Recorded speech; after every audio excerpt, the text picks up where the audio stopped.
Hello friends, आज मैं आपके लिए लेकर के आया हूं राष्ट्रपति से संबंधित महत्वपूर्ण आर्टिकल अनुच्छेद 52 से लेकर के 61 तक है। जो कि आज हम देखेंगे राष्ट्रपति राष्ट्रपति होता क्या है, राष्ट्रपति का कैसे कैसे क्या क्या होता है। 52 से लेकर के 61 तक जो प्रावधान है राष्ट्रपति से संबंधित प्रावधान है, आज हम इसी को देखेंगे कि आर्टिकल 52 में क्या है, आर्टिकल 53 में क्या है और कैसे कैसे क्या क्या प्रावधान है इनके बारे में। तो अब हम देखेंगे। तो ये राष्ट्रपति की ट्रिक है पकानी कोका दुयो दशम। जो ये ट्रिक है पकानी कोका दुयो दशम, ओनली 4 शब्द है जो कि हमें याद रखने हैं। पकानी कोका दुयो दशम, ये संबंधित है किससे? तो ये संबंधित है राष्ट्रपति से संबंधित ट्रिक है, यही हमें याद रखनी है। और इसी से संबंधित हमें जो 52 से लेकर के 61 तक जो आर्टिकल है वो हमें पढ़ने हैं।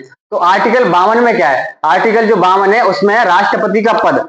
जो ये राष्ट्रपति का पद है ये कहां से लिया गया है? तो राष्ट्रपति का पद जो है ये ब्रिटेन से लिया गया है, और ब्रिटेन से लिया गया है। और राष्ट्रपति पर जो महाभियोग की प्रक्रिया है, राष्ट्रपति का जो पद है आर्टिकल 52 में, ये कहां से लिया गया? तो ये ब्रिटेन से लिया गया है। और राष्ट्रपति पर जो महाभियोग है, जो हटाने की प्रक्रिया है, वो कहां से ली गई है? तो वो यूएसए से ली गई है। तो राष्ट्रपति का पद कहां से लिया गया? ब्रिटेन से, जो कि आर्टिकल 52 में। उसके बाद है 53, आर्टिकल 53। आर्टिकल 53 में जो है कार्यपालिका का नाममात्र प्रधान होता है। ये कार्यपालिका क्या होती है? तो जितने भी मंत्री होते हैं, जैसे प्रधानमंत्री है, प्रधानमंत्री से नीचे भी अन्य मंत्री होते हैं, ये मंत्री जो है ये कार्यपालिका के अंतर्गत आते हैं। और उसके बाद है कार्यपालिका का नाममात्र प्रधान होता है। नाममात्र प्रधान का मतलब है कि जैसे राष्ट्रपति जो है नाममात्र का प्रधान इसलिए है कि राष्ट्रपति जो है राष्ट्रपति ओनली सिग्नेचर मारता है। जितने भी कार्य होते हैं, जितनी भी डील होती है, जितने भी विदेशी दौरे मुद्दे होते हैं, उनको सारों को प्रधानमंत्री करते हैं। मतलब कार्य जो करते हैं वो कार्यपालिका का जो नाममात्र प्रधान है ये है राष्ट्रपति। और जितने भी वास्तविक प्रधान कौन होता है कार्यपालिका का? तो वो होते हैं प्रधानमंत्री। यानी इस जगह पे हम लिख सकते हैं कि कार्यपालिका का वास्तविक प्रधान कौन होता है? तो वास्तविक प्रधान होता है प्रधानमंत्री। वास्तविक प्रधान कौन होता है? वास्तविक प्रधान होता है प्रधानमंत्री, क्योंकि जितने भी कार्य होते हैं उन्हें कौन करता है? प्रधानमंत्री करते हैं। राष्ट्रपति ओनली सिग्नेचर मारते हैं, इसलिए वो कार्यपालिका के नाममात्र प्रधान होते हैं। इसी को बोल देते हैं हम कार्यपालिका के औपचारिक प्रधान। और जो कार्यपालिका के वास्तव में प्रधान होते हैं वो होते हैं प्रधानमंत्री। और उसके बाद है 54, आर्टिकल 54। आर्टिकल 54 में क्या है? तो आर्टिकल 54 में निर्वाचन, जो कि निर्वाचन जो है राष्ट्रपति का निर्वाचन। ये राष्ट्रपति का निर्वाचन क्या होता है? राष्ट्रपति के निर्वाचन में कौन कौन भाग लेता है? तो राष्ट्रपति के निर्वाचन में जो है लोकसभा, राज्यसभा और विधानसभा, 3 है। लोकसभा और राज्यसभा, लोकसभा और राज्यसभा, राज्यसभा, उसके बाद है विधानसभा। ये 3 जो है ये भाग लेते हैं, इनके निर्वाचित सदस्य भाग लेते हैं। निर्वाचित, ओनली निर्वाचित सदस्य, मनोनीत सदस्य जो है भाग नहीं लेते हैं। निर्वाचित सदस्य भाग लेते हैं लोकसभा, राज्यसभा और विधानसभा के।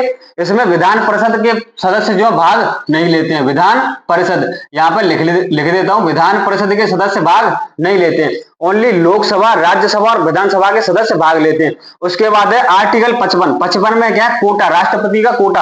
अब ये कोटा समझते हैं, कोटा क्या होता है? तो राष्ट्रपति के जितने भी वोट पड़ते हैं, जो लोग ये लोकसभा, राज्यसभा और विधानसभा के मेंबर जो डालते हैं, वो राष्ट्रपति के जो वोटिंग करते हैं उसमें 50% से अधिक वोट +1, इसे कहते हैं राष्ट्रपति का कोटा, इसे बोलते हैं राष्ट्रपति का कोटा। उसके बाद है आर्टिकल 56। 56 में क्या है? तो काफ और कार्यकाल, राष्ट्रपति का कार्यकाल। राष्ट्रपति का कार्यकाल कितना होना चाहिए? राष्ट्रपति का कार्यकाल होना चाहिए 5 ईयर का होता है। राष्ट्रपति का जो कार्यकाल है वो 5 वर्ष का होता है। यानी कि जो राष्ट्रपति है 5 वर्ष के बाद फिर पुनः द्वारा क्या होता है? निर्वाचन होता है। तो राष्ट्रपति का कार्यकाल कितना होता है? 5 वर्ष होता है। इस जगह पे लिख देते हैं राष्ट्रपति का कार्यकाल कितना होता है? 5 वर्ष का होता है, 5 ईयर का होता है। उसके बाद है दू फॉर होता है क्या? तो दू फॉर होता है द्वारा निर्वाचन। जो आर्टिकल 57 है, 57 में क्या प्रावधान है? तो इसमें है द्वारा निर्वाचन। यानी कि जो राष्ट्रपति है वो द्वारा निर्वाचन यानी द्वारा से लड़ सकते हैं, इलेक्शन लड़ सकते हैं, निर्वाचन लड़ सकते हैं। राष्ट्रपति 5 वर्ष के बाद फिर से जो है राष्ट्रपति का पद, राष्ट्रपति का जो पद है उसको लड़ सकते हैं,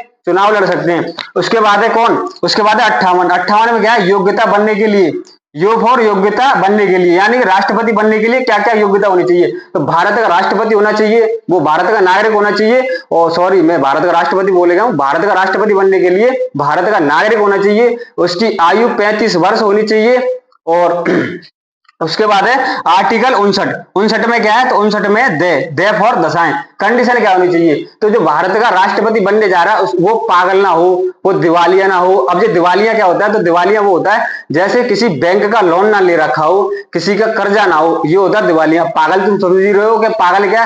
कि वो मानसिक संतुलन उसका हिला नहीं हो।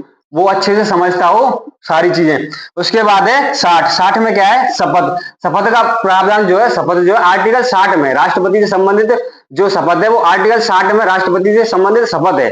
आर्टिकल 60 में क्या है? शपथ है। और जो ये शपथ है, शपथ कौन दिलाता है इनको? तो इनको दिलाता है सुप्रीम कोर्ट का CGI, chief justice of India, Bharat का मुख्य न्यायाधीश जो है इनको शपथ दिलाता है। उसके बाद है आर्टिकल 61। 61 में क्या है? महाभियोग। जो ये महाभियोग है ये क्या होता है? तो हम इसे समझते हैं, जो महाभियोग होता है राष्ट्रपति पर, ये आर्टिकल 61 में दिया गया महाभियोग। और जो महाभियोग है ये राष्ट्रपति को हटाने की प्रक्रिया को बोलते हैं महाभियोग। और जो ये महाभियोग है ये हमने यूएसए से लिया गया है। कहां से लिया गया? USA, United state of America. जो यूएसए है यहां से लिया गया क्या? महाभियोग की प्रक्रिया, राष्ट्रपति को उठाने की प्रक्रिया ली गई है यहां से।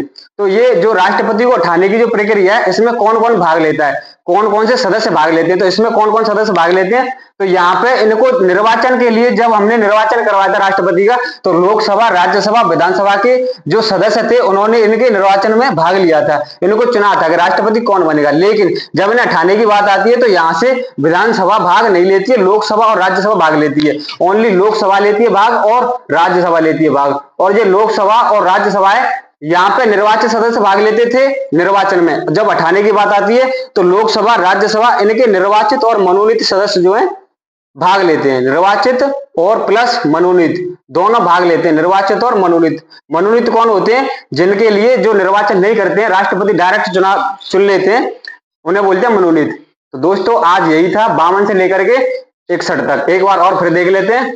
आर्टिकल 52 में क्या है? राष्ट्रपति का पद। 53 में कार्यपालिका का नामांतर प्रधान। 54 में निर्वाचन, राष्ट्रपति का निर्वाचन कैसे कैसे हुआ 54 में। आर्टिकल 55 में क्या है? आर्टिकल 55 में कोटा, राष्ट्रपति का कोटा। 56 में क्या है? राष्ट्रपति का कार्यकाल 5 वर्ष का होता है। 57 में क्या है? द्वारा निर्वाचन। और 58 में क्या है? 58 में योग्यता बनने के लिए। और उसके बाद है 59। 59 में क्या है? दशाएं, कंडीशंस। 60 में क्या है? 60 में शपथ। 61 में क्या है? 61 में महाभियोग। तो मैं दोस्तों अब मैं तुम्हें एक क्वेश्चन पूछूंगा जिसमें आपको जवाब देना होगा, कमेंट बॉक्स में बताना कि राष्ट्रपति की शपथ की चर्चा किस आर्टिकल में। ये आप लोगों को कमेंट बॉक्स में बताना है। जय हिंद दोस्तों।